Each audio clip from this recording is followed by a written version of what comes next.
A black cat crosses your path late at night. Its eyes catch the moonlight sharp as a blade. Bad luck, they whisper.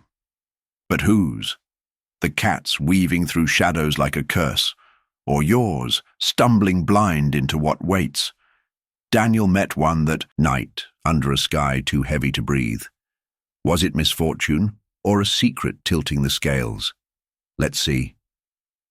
You're in Tales of the Watcher, where fates are glimpsed, not told, and every step you take is seen by eyes you'll never meet. The air hums with secrets, daring you to listen. Stick around, subscribe for the journey, and in today's story, some say rain washes away sins. Others claim it just spreads them, like ink on soaked paper. That night, Daniel walked down the narrow street, his hood clinging damp to his neck. He wasn't one for superstition, just an ordinary guy, 32, trudging. Home from the night shift, carrying the weight of a week that wouldn't end. Then he saw it. A black shape darted across the road, swift, silent, almost a blur against the dim light. A black cat, its eyes glinting like old coins. Daniel let out a dry laugh and mumbled, "Good thing I don't buy into that." But as he took his next step, something caught his eye. On the ground, soaked and torn, a bus ticket, scrawled in black ink, 47 Flower Street. He frowned. That was his stop. I watched him in that moment. He didn't know it, but that ticket wasn't there by chance. Daniel kicked the ticket aside and picked up his pace, the slap of his sneakers in puddles echoing like a muffled drum. But something lingered. Not the cat, not the ticket, but a feeling. A shiver with no name. Had he seen that address before? In a dream, maybe, or a conversation he couldn't place. Coincidence, he thought, shaking his head. Minutes later, he passed a dark storefront window, reflected in the glass.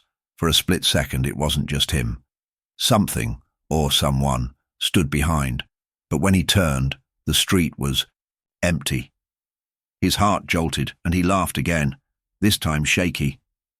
Too late for my brain to work right, he said to himself. Then he heard it, a sharp crack, like wood snapping, coming from the direction of the bus stop. I already knew what he couldn't see. The warning was there, but warnings only matter to those who listen. Daniel stopped. The bus stop was 2 blocks away, but that address, 47 Flower Street, hammered in his skull. He pulled out his phone, battery flashing at 3%, and typed the address into the map. The app froze, but not before showing it, the exact spot of the bus stop. He cursed under his breath and shoved the phone back, his fingers trembling. A long shadow stretches across the wall beside him, but no one's there. The sound of quick footsteps echoes, then stops abruptly. Against all reason, he glanced back at the ticket on the ground. The ink was smudged now, but the 47 stood out defiant against the rain. Then it came, a muffled scream followed by shattering glass. It wasn't far. He froze, chest tight.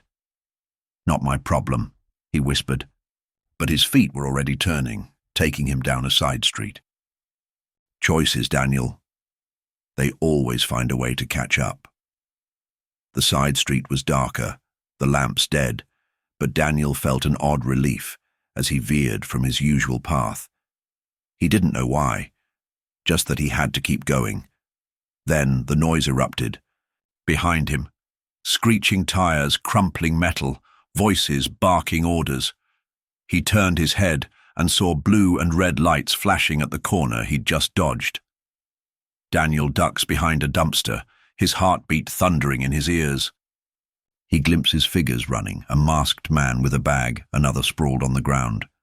A robbery, at the bus stop on 47 Flower Street. He stood still, air trapped in his lungs, as a patrol car sped past inches away. The ticket, the cat. It didn't add up. But he knew. If he'd gone straight, he'd be there, caught in it. Maybe with a knife in his chest instead of a scare in his bones.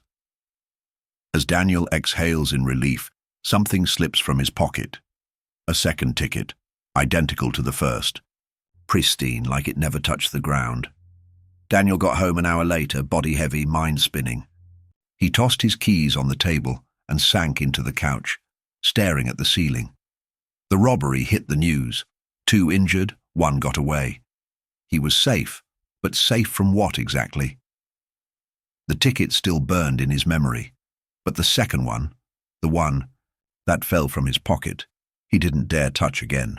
Bull, untouched, the black ink gleaming under the faint lamplight. He closed his eyes, but sleep didn't come. Instead, doubt crept in. Was it luck, or a warning he never asked for? I was there, Daniel. I always am. Not to save, not to damn. Just to see what you do with what I leave behind. That night, Daniel escaped. But what about the ticket in his pocket? Who put it there, and why?